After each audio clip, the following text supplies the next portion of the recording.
par ce petit chemin creux qui serpente au milieu de la campagne, au milieu des arbres remplis de mousse, des vieux arbres tout tordus, tout arabiscotés. Le chemin, lui, entouré de ronces et de toutes sortes de végétation, et voilà la surprise, le fort La Latte.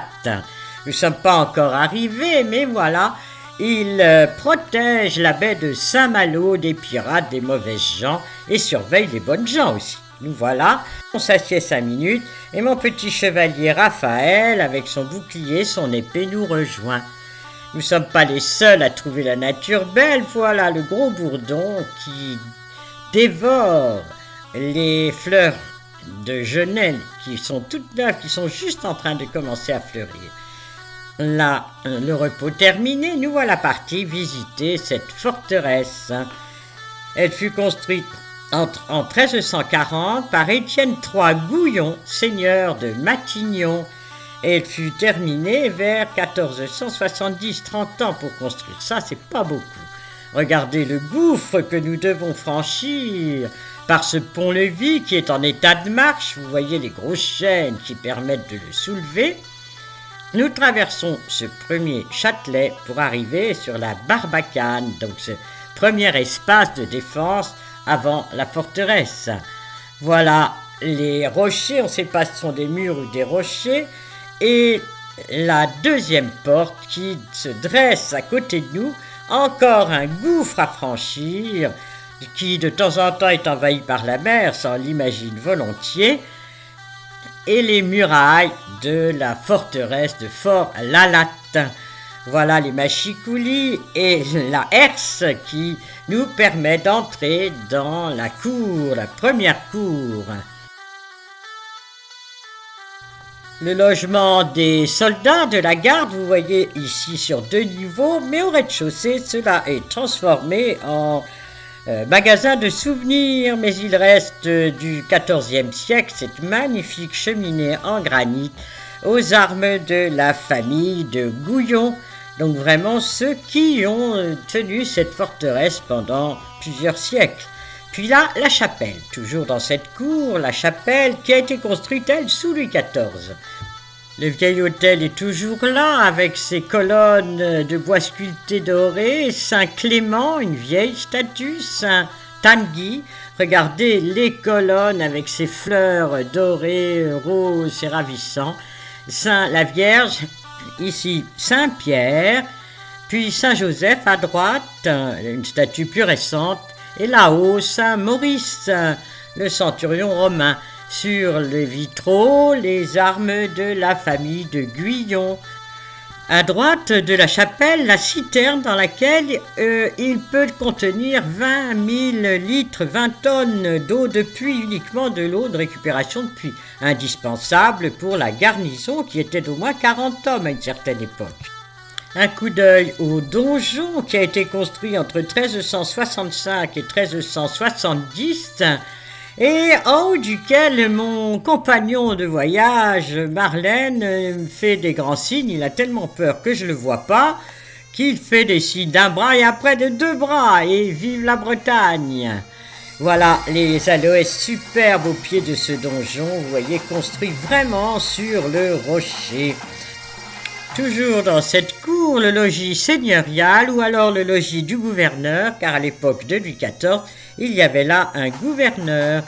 Son jardin, vous voyez, aménagé maintenant avec des beaux panneaux, des plantes odorantes, tout ça dans ce qu'on appelle la haute cour. C'est de là que vient le mot haute cour de justice, car c'est là que le seigneur de Matignon rendait la justice, mais pour les choses graves, donc en deuxième instance, si on peut dire. Par le machicoulis, je regarde la pique de ce château et je me demande vraiment comment du Guesclin a fait pour prendre ce château, l'assiéger et le prendre. C'était en 1379. Mais il a été assiégé une 2e fois en 1597 par la Ligue catholique d'Henri IV. Là encore, on se demande comment on pouvait prendre une forteresse aussi bien défendue. De l'autre côté, à travers le chemin de ronde, c'est vraiment les bastions de l'époque de Louis XIV avec la basse-cour dans laquelle il y a un four à boulettes. C'était pour travailler le fer et faire les boulets de canon, car il fallait défendre la baie de Saint-Malo. Vous voyez, là, l'homme mettait le feu, on chauffait, le boulet de canon sortait par cette petite fente, descendait dans la rigole, regardez bien, puis là-bas, on l'arrosait pour qu'il le refroidisse. Dans cette 4e cour, qui elle aussi a été bastionnée sous Louis XIV par Vauban, il y a installé un canon.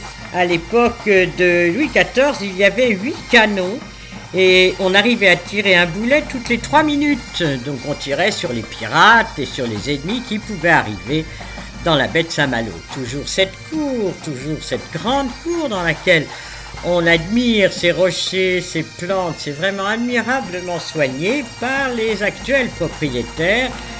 La famille Juillon des Longrets qui restaure depuis 1931 cette magnifique demeure. L'électricité est arrivée qu'en 2001. Vous voyez, c'est tout à fait remarquable. Voilà ce donjon. Nous revenons dans la cour seigneuriale. Repassons le pont-levis, vous le voyez, il est en état de marche, donc on est pressé d'y passer pour être sûr qu'il ne s'ouvre pas sous vos pieds.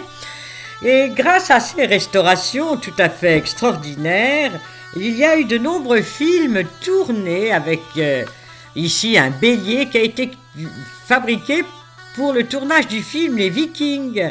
Il y a eu aussi Lancelot du Lac, le film Chouan, et en 2023, l'année dernière, Les Trois Mousquetaires. Donc c'est vraiment un lieu idéal pour tourner des films de cap et d'épée, du Moyen-Âge et de toutes sortes, tellement c'est en bon état et tellement c'est magnifique. Voilà, nous sommes en face du Cap Fréhel, c'est là où nous allons nous rendre. La lande bretonne, cette fois-ci fini les chemins creux des Chouans. Mais au contraire, la lande avec les genêts, les ajoncs, il a beaucoup plu. Et voilà les ajoncs et les 2 phares de Cap Fréhel. Ici, le dernier phare construit. Et à côté, le vieux phare de Louis XIV, construit par Vauban. Là encore, c'est un magnifique monument. C'est en 1701 que Louis XIV décide de construire ce phare. L'ingénieur est Siméon Garangeau, 15 mètres de haut, et il marche avec de l'huile de baleine, un réverbère qui a 60 becs sur 3 rangées superposées et qui peut se voir jusqu'à 15 à 21 miles, ce qui à l'époque est tout à fait considérable. En 1821, c'est un système à l'huile de colza qui est installé. Puis arrive le 2e phare en 1840. De ce phare-là, il ne reste rien, car il a été complètement dynamité en 1940 par l'armée allemande. Le phare que nous voyons maintenant est donc le 3e phare, construit en 1946, fini en 1950, 32 mètres de haut, et il est à 67 mètres au-dessus du niveau de la mer. Il a été électrifié en 1979 et il a une portée de 29 miles, c'est-à-dire 52 kilomètres. Le gardien du phare est parti, le dernier en 2019. Henri Richard est parti pour la retraite et n'a pas été remplacé. Maintenant, tout est automatique. La baie de Saint-Malo à l'est et la baie de Saint-Brieuc à l'ouest sont toujours protégées. Regardez, on voit Saint-Brieuc à l'horizon, c'est absolument grandiose. Nous sommes le soir et la tour, laissons là cette vieille tour de Vauban, ces phares, ces lieux magiques. Je vous dis à bientôt pour une autre visite. Au revoir.